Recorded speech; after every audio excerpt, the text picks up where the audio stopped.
Pertanyaan hari ini, bagaimana Allah melaksanakan putusan-putusannya? Putusan-putusan dapat dibagi menjadi keputusan itu sendiri dan eksekusi keputusan. Dan eksekusi keputusan dibagi menjadi penciptaan dan takdir. Hari ini kita akan mempelajari secara singkat tentang struktur dan garis besar ini.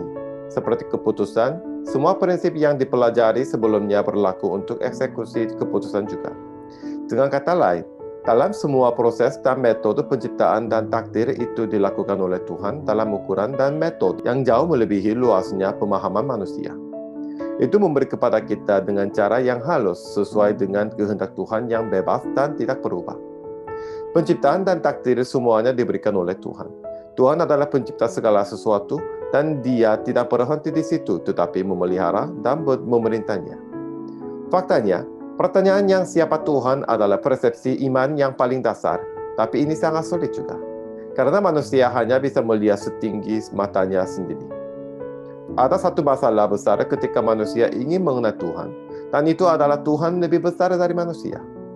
Jadi, Tuhan membuat dirinya dikenal oleh kita melalui Alkitab. Dan kita dapat mengenal Tuhan hanya sebanyak yang Dia katakan kepada kita seperti itu.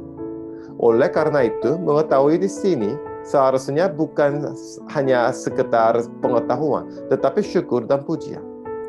Hal ini ada karena fakta bahwa Tuhan yang Maha Tinggi sendiri datang ke makhluk yang paling rendah. Itu sendirinya bukan hal yang biasa saja. Ini adalah poin terpenting dalam pengetahuan mengenal Tuhan. Tuhan yang mengungkapkan dirinya kepada kita yang tidak memiliki kemampuan untuk mengetahui.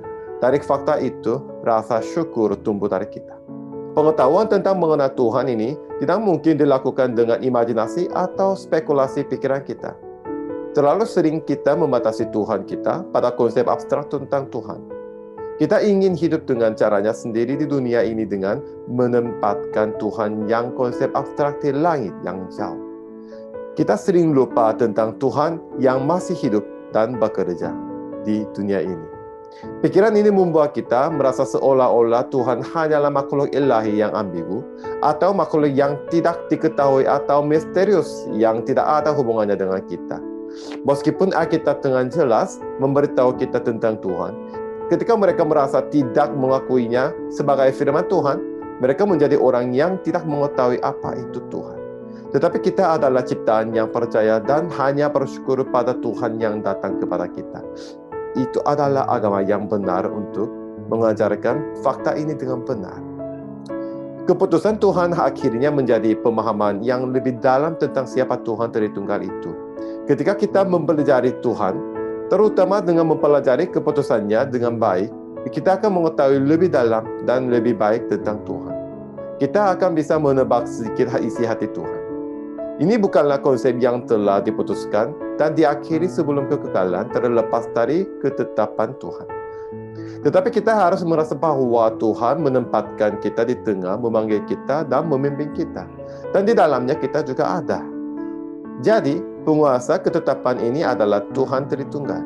Dan subjeknya adalah memanggil kita dalam Dewa Tritunggal, yang tujuannya hanyalah kemuliaan Tuhan.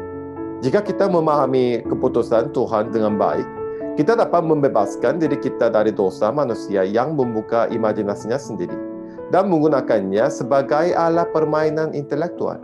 Ketika mempelajari pemilihan dan deprobasi, ini bukan lagi masalah keselamatan diri saya dan tetangga saya, atau memperdebatkan apakah Tuhan adalah pencipta dosa atau bukan.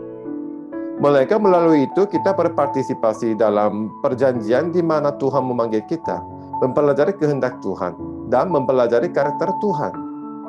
Dan di dalamnya termasuk keputusan khusus Tuhan bagi manusia, takdir dan dosa, kejatuhan dan perantara Kristus. Banyak manfaat yang diberikan kepada orang-orang terpilih dari perantaraan Kristus. Kerja sebagai kesatuan mistik dan kehidupan dan kematian semua orang kudus. Dan dari semua keputusan itu, hanya Allah Tritunggal yang akan dimuliakan. Amin.